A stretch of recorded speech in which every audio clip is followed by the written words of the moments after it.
This channel does not promote any violent, harmful, or illegal activities. All content provided by this channel is meant for an educational purpose only.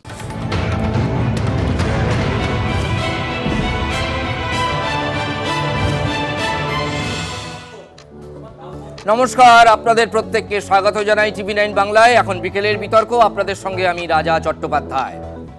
গীতার অষ্টাদশ অধ্যায় ৬৬ নম্বর শ্লোক, সেখানে অর্জুনকে শ্রীকৃষ্ণ বলছেন সর্বধর্মান পরিত্যজ্য মামেকং শরণং ব্রজ। সব ধর্ম ভুলে যাও অর্জুন, হে পার্থ, সব ধর্মের কথা ভুলে যাও, শুধু আমাতে শরণ নাও, তাহলেই চলবে। আমি তোমার সমস্ত পাপ ক্ষমা করব, তোমার আমি প্রোটেক্টর।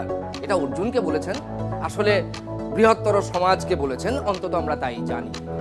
কিন্তু ২৬-এর কুরুক্ষেত্রের আগে এই বাংলায় আমরা এখন প্রধান দুটো রাজনৈতিক দল তৃণমূল এবং বিজেপির যে হালচাল দেখছি এবং তাদের রাজনীতির যে ধাঁচা দেখছি, তাতে এটুকু স্পষ্ট করেই বলা যায়, এবার কি তাহলে মেরুকরণের ১৬ কলা পূর্ণ হতে চলেছে?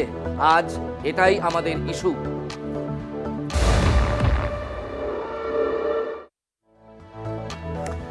দেখুন, ওই যে বলছিলাম যে ২৬-এর যুদ্ধ আর ওই বছর দেড়েক মতো বাকি।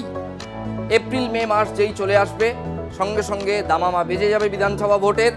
কিন্তু তার এই ১ বছর ৩-৪ মাস আগে থেকেই প্রধান দুটো রাজনৈতিক দল মন্দির মসজিদ, কোথাও ব্যক্তিগত উদ্যোগে, কোথাও সরকারি উদ্যোগে, কোথাও বা একটু নামটা কালচারাল সেন্টার বলা হচ্ছে, কিন্তু আসলে তৈরি হচ্ছে মন্দির। দেখুন, আপনাদের গ্রাফিক্সে প্রথমেই দেখাই কি কি উদ্যোগ কোথায় নেওয়া হচ্ছে। দীঘায় জগন্নাথ মন্দির অক্ষয় তৃতীয়ায় উদ্বোধন করবেন মুখ্যমন্ত্রী মমতা বন্দ্যোপাধ্যায়, সেটাই লক্ষ্য, টার্গেট তাই। নন্দীগ্রামে রাম মন্দির, শুভেন্দু অধিকারী জানিয়েছেন রামনবমীতে ভিত্তিপ্রস্তর স্থাপন করা হবে। বেলডাঙ্গায় বাবরি মসজিদ ৬ই ডিসেম্বর ভিত্তিপ্রস্তর স্থাপন হবে। ডেটগুলো ভাবুন, প্রত্যেকটা ডেট রিলিজিয়াসলি পলিটিক্যাল, প্রত্যেকটা ডেট।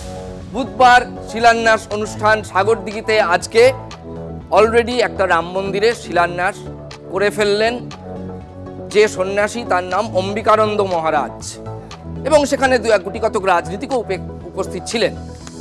আমরা প্রথমেই আজকে আমাদের আলোচনায় যারা অংশগ্রহণ করেছে তাদের সঙ্গে করেছেন, তাদেরকে একবার আলাপ করিয়ে দিই। অনির্বাণ ব্যানার্জি বাঁদিক থেকে রয়েছেন, রাজনৈতিক বিশ্লেষক এবং আইনজীবী। মাঝে রয়েছেন দীপ্তিমান বাসু, বিজেপির প্রতিনিধি।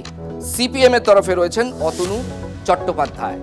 প্রথমেই আমরা শুনে নেব এই মন্দির মসজিদ ইত্যাদি প্রভৃতি নিয়ে যারা উদ্যোক্তা, তারা কি বলছেন। শুভেন্দু অধিকারী, অম্বিকা মহারাজ, তাদের কথা আগে শুনুন।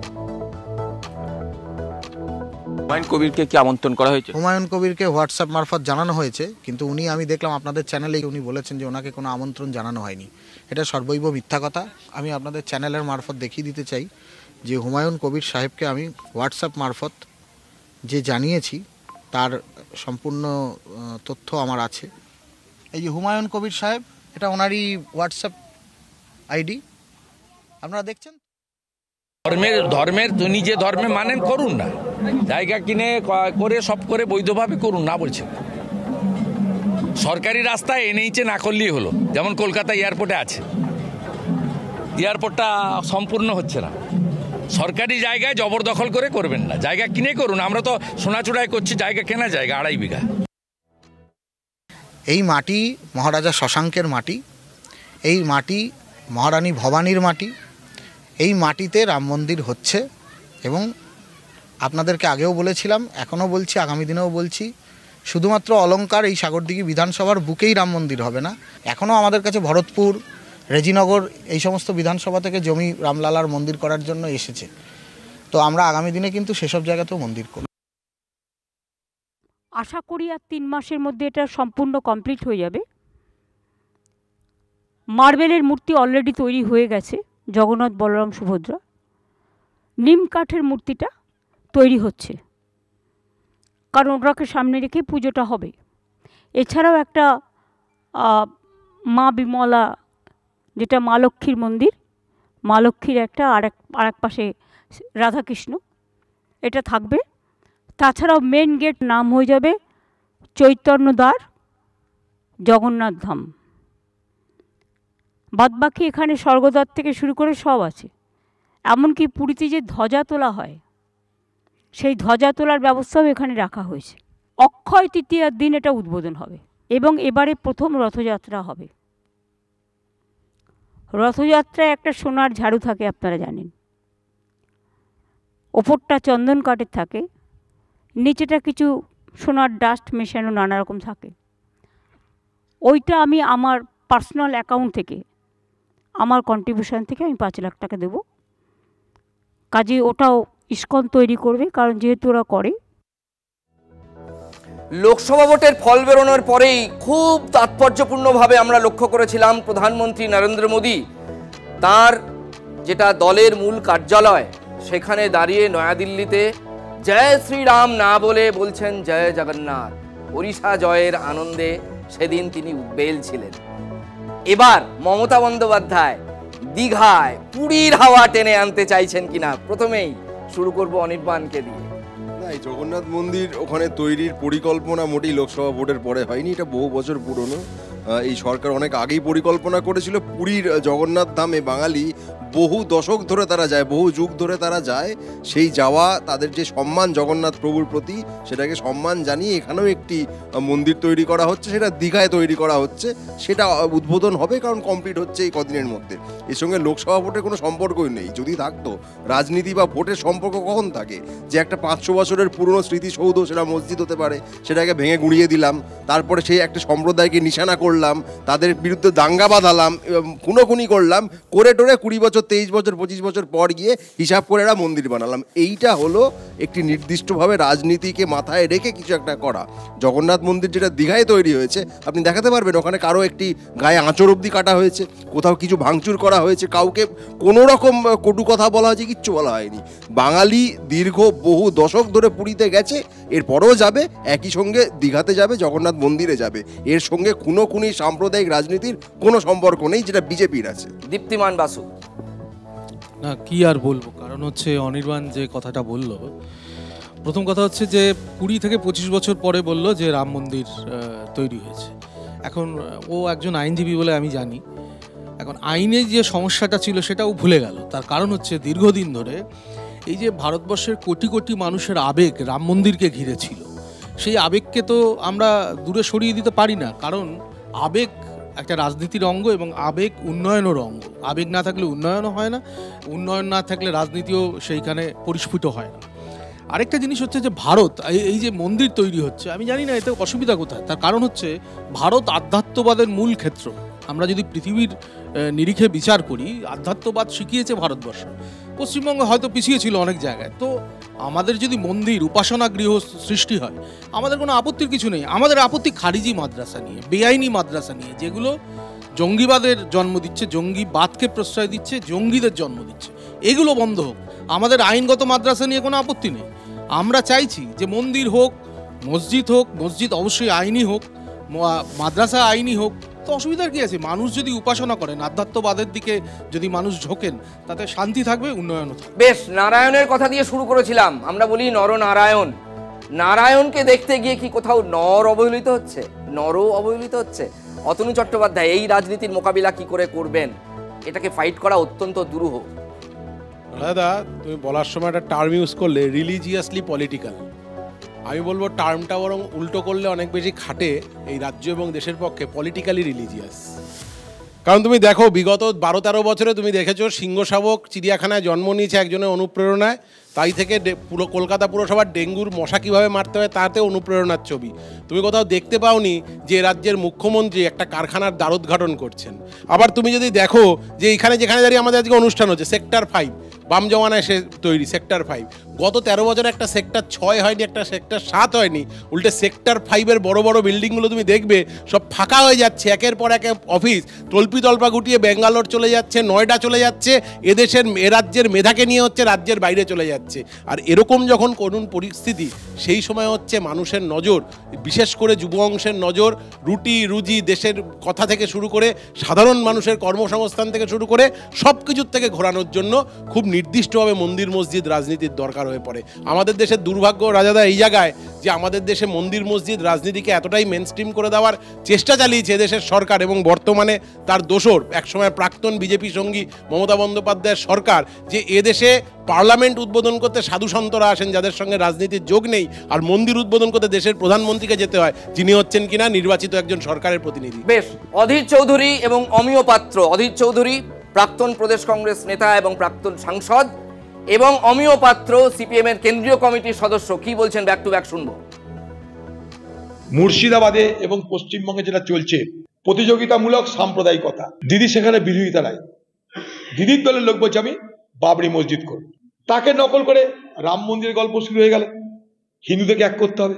আজকে পশ্চিমবঙ্গে এটা ফার্টাইল গ্রাউন্ড, অর্থাৎ সাম্প্রদায়িক রাজনীতির উর্বর জমিতে রূপান্তরিত হয়েছে। কার সৌজন্যে? দিদি আর মোদির সৌজন্যে। এটা কখনো কোনো সরকারের এজেন্ডা হতে পারে না যে এখানে রাম মন্দির হবে, এখানে জগন্নাথ মন্দির হবে, এখানে ইস্কনের মন্দির হবে। এটা যা করা হচ্ছে সেটা মেরুকরণের জন্যই করা হচ্ছে, ভোটকে লক্ষ্য করেই করা হচ্ছে। দেখুন, পশ্চিমবঙ্গে ধর্মীয় রাজনীতির প্রাণ প্রতিষ্ঠা নতুন হয়নি, আগেই হয়েছে। আমরা দেখেছিলাম রামনবমী, অস্ত্র নিয়ে বেরোনো, ধুন্ধুমার, এফআইআর, দিলীপ বাবুদের বিরুদ্ধে অভিযোগ। পাল্টা তৃণমূলও কিন্তু সেই একই জায়গায় পা দিয়ে দেয়, এবং তৃণমূলও দলকে বলেছিল তোমরাও রামনবমী করো। এই যে সামনেই আপনারা দেখতে পারবেন হনুমানের বিরাট মূর্তি রয়েছে উল্টোডাঙার কাছে, সাধন পাণ্ডে তিনি বলেছিলেন আমার ভোটের যে প্যাটার্ন, আমার এলাকায় যে ভোটারের প্যাটার্ন, তাতে আমাকে এই রকম মূর্তি তৈরি করতেই হবে, তাতে কোনো অসুবিধা নেই। কিন্তু প্রশ্নটা হচ্ছে, আমাদের এই ডিবেটের একটাই কারণ, দারিদ্র, অনাহার, চাকরি সমস্যা, শিক্ষা, স্বাস্থ্য, সমস্ত কিছুকে ছাপিয়ে যদি ধর্মযুদ্ধ প্রধান ইস্যু হয়ে দাঁড়ায়, তাহলে দায়িত্বশীল সংবাদ মাধ্যম হিসেবে আমরা এমন ইস্যু বাঁচবই, আজও বেঁচেছি। অনির্বাণ, প্রথম কথা বলি, অতনুবাবুকে আপনি জিজ্ঞাসা করলেন যে তারা কি করে মোকাবেলা করবেন, তারা তো বাস্তব পরিস্থিতি সম্বন্ধে ওয়াকিবহালই নন। তিনি সেক্টর 5-এর কোম্পানির কথা বলছিলেন, যে কোম্পানিগুলি যে অপারেশন এক্সপ্যান্ড করার জন্য নিউ টাউনে বিভিন্ন হাবগুলিতে গিয়ে আরও বড় অফিস বানিয়েছে, সেটা তিনি জানেন না। সেইখানে যে কর্মস্রোত, সেখানকার মানুষজন যে সেইখানে এখন যাচ্ছেন, তিনি তার খবর রাখেন না। ইনফোসিসের মতো বড় কোম্পানির ক্যাম্পাস খোলা তিনি জানেন না। কিভাবে তিনি মোকাবেলা করবেন, তারা বাস্তবটাই তো জানেন না। দ্বিতীয় কথা, আপনি বললেন ধর্মযুদ্ধ। দেখুন, ধর্মের নাম করে যে যুদ্ধ, সেটা আমরা দেখেছি কারা করেছে। দীঘার জগন্নাথ মন্দিরকে কেন্দ্র করে, আমি আবার আপনাকে বলছি, একটি আঁচড় কারো গায়ে লেগেছে, একটি মানুষের বিরুদ্ধে কোনো কটু কথা বলা হয়েছে, আপনি দেখাতে পারবেন না। কিন্তু 92-এর বাবরি মসজিদকে ধ্বংস করাকে কেন্দ্র করে গোটা ভারত জুড়ে কি রক্তবন্যা বয়েছে, এবং বিগত 20-25 বছর ধরে এই রাম মন্দিরকে ইস্যু করে কি ধরনের সাম্প্রদায়িক উস্কানি এবং অশান্তি তৈরি করা হয়েছে, সেটা প্রতিনিয়ত আমরা দেখতে পাচ্ছি। কিন্তু এই বছর 22শে জানুয়ারি, আমি আপনাকে বলি রাজাদা, এই গোটা উন্মাদনা অনেক স্তীমিত। আমি নিজের ব্যক্তিগত অভিজ্ঞতায় কি দেখেছি আমি সেটা বাদ দিলাম। অবধেশ প্রসাদ, সমাজবাদী পার্টির যিনি এমপি হয়েছেন, তিনি দেখিয়ে দিয়েছেন যে ভুয়ো আবেগ, রামের প্রতি ভুয়ো আবেগ, স্রেফ নিজের ভোটের জন্য কিছু কামানোর জন্য, ওইসব দিয়ে হয় না। বিজেপি অযোধ্যাতেই মুখ থুবড়ে পড়েছে, বাংলাতেও পড়বে। দীপ্তিমান বাবুর কাছে আসি, একটা পার্টিনেন্ট প্রশ্ন প্রাসঙ্গিক, সেটা হচ্ছে রাম বাংলায় ক্লিক করেনি। যদি করতো তাহলে এতদিনে আপনারা চলে আসতেন। হ্যাঁ, আপনাদের ভোট বেড়েছে 38%, 39%। আবার কি রাম প্রত্যাবর্তন, রামের এই যে প্রত্যাবর্তন, সেটা কেন করানো হচ্ছে? যে অস্ত্র আগে কাজ দেয়নি, আবার তাকে নতুন করে কেন ব্যবহার করা? প্রথম কথা, শ্রীরামচন্দ্র অস্ত্র মোটেও নয়, এটা আপনাদেরকে রেকটিফাই আমি করে দিই। স্লোগান প্রথম কথা না, স্লোগান আমি শ্রীরামচন্দ্রকে বলিনি, তাহলে আমি গীতার স্লোগান বলতাম না, আমি বলছি স্লোগান জয় শ্রীরাম। জয় শ্রীরাম মানুষের ভাবাবেগের স্লোগান, সেটার সঙ্গে রাজনীতির কোনো সম্পর্ক নয়। এবং বিষয় হচ্ছে যে 150 কোটি যে ভারতবর্ষের জনতা, তার মধ্যে 130 থেকে 35 কোটি লোক রাম কথাটায় বিশ্বাস করে, রামের উপর ভরসা রাখে, রামচন্দ্রকে এই যুগের শ্রেষ্ঠ মানুষ বলে, শ্রেষ্ঠ রাজা হিসেবে মনে করে। তো সেই জায়গাটা এত সহজ নয়। আর রামচন্দ্রের নাম করে বিজেপি কোনো ভোটে যায়নি, ভোটে উন্নয়নের প্রশ্নে ভোটে গিয়েছিল। হিন্দুদের উপর অত্যাচার অবশ্যই এই পশ্চিমবঙ্গের মাটিতে অনেক বেশি প্রাসঙ্গিক, যেগুলো যে বিষয়গুলো নিয়ে আমরা ভোটে লড়েছি। আপনারাও জানেন, আপনারাও দীর্ঘদিন দেখিয়েছেন, বিভিন্ন খবরে দেখিয়েছেন যে হিন্দুদের উপর কিভাবে অত্যাচার করা হয়েছে এই রাজ্যের সরকারের সম্পূর্ণ মদতে। আমি আপনাকে একটা তথ্য আজকের দিনে জানাতে চাই যে 1,59,000 1,59,000 স্টার্ট আপ নিয়ে বিশ্বের তৃতীয় বৃহত্তম স্টার্ট আপ আজকে ভারতবর্ষের, সেখানে পশ্চিমবঙ্গের পার্সেন্টেজ কত আপনি হিসাব করে দেখবেন যে 4 থেকে 5% স্টার্ট আপ পশ্চিমবঙ্গে আছে। এই 1,59,000 স্টার্ট আপের মধ্যে আজকে মহিলা নেতৃত্বাধীন স্টার্ট আপ আমাদের ভারতবর্ষে এখন 73,151টা এই বছরে। সেখানে পশ্চিমবঙ্গের পার্সেন্টেজ, পশ্চিমবঙ্গের স্টেক কতটা? কর্মসংস্থান হয়েছে 16.67 লক্ষ এই স্টার্ট আপগুলো থেকে। পশ্চিমবঙ্গের স্টেক কোথায়? আরেকটা প্রাসঙ্গিক প্রশ্ন, আপনার কিউ লাইন যেখান থেকে আপনি ধরতে পারেন, এটা হচ্ছে বাবরি মসজিদ যেমন ভেঙেছে কথা সত্য, কিন্তু আদালত সুপ্রিম কোর্ট যে রায় দিয়েছে তাতে তো মসজিদের জন্য নতুন করে প্রভিশন এবং জায়গা দেওয়া হয়েছে, তারপরেও আবার বেলডাঙায় নতুন করে বাবরি রেপ্লিকা তৈরির প্রয়োজন কোথায়? বেলডাঙ্গা বলাতে মনে পড়লো তৃণমূল কংগ্রেসের এক বিধায়ক যিনি নাকি বলেছিলেন কাদের কাদের কেটে উনি ভাগীরথীর জলে ভাসিয়ে দেবেন, তাই শুনে আবার আরেকজন হিন্দুবীর তিনি প্রচণ্ড রেগে গেছিলেন। এই যে আমি যে কথাটা বললাম পলিটিক্যালি রিলিজিয়াস, এই ছবিটা যদি একটু আপনাদের ক্যামেরায় জুম করে দেখান, সেই দুজন ব্যক্তি সহাস্যে একই মঞ্চে দাঁড়িয়ে সহাবস্থান করছেন। আসলে এই লোকগুলোর কাজই হচ্ছে এইটা, আমাকে এবং আপনাকে এই যে আপনাদের 5টার সময় প্রাইম টাইমের এয়ার টাইমটা এই মন্দির মসজিদ ধর্ম নিয়ে আটকে দিয়ে আসলে কোথাও দেশের যে প্র্যাকটিক্যাল ইস্যুগুলো, দেশের প্র্যাকটিক্যাল ইস্যুগুলো থেকে মানুষের নজর সরিয়ে দেওয়া। অনির্বাণদা বলল সেক্টর 5-এর থেকে অন্য জায়গায় অফিস সরে গেছে, কটা নতুন এসছে বলুন তো? থালার জল মালায়, মালার জল থালায়। সেক্টর 5 থেকে নিউ টাউন, আর নিউ টাউন থেকে সেক্টর 5, সেক্টর 5 থেকে ডিএলএফ, ডিএলএফ থেকে সেক্টর 5, কতদিন করবেন?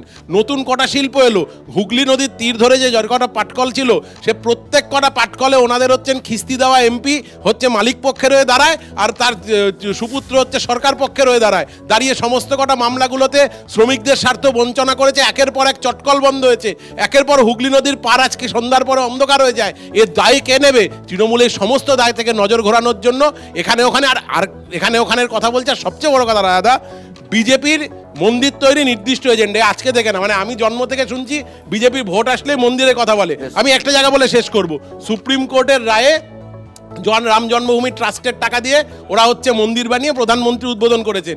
তৃণমূল সরকারের অসুবিধাটা সেই জায়গাটাতে, তৃণমূল সরকার জনগণের ট্যাক্সের টাকা দিয়ে একটা সংবিধানকে শপথ রেখে সরকার, তারা হচ্ছে সংবিধানের, যারা সংবিধানকে শপথ নিয়েছে তারা জনগণের ট্যাক্সের টাকা দিয়ে মন্দির মসজিদ। একটা ট্যাগলাইন যোগ করে দেব, সরজু, হলদি আর ভাগীরথী কোথাও যেন এক সূত্রে গাঁথা হয়ে যাচ্ছে। এটার মোকাবিলা আপনারাই বা কি করে করবেন?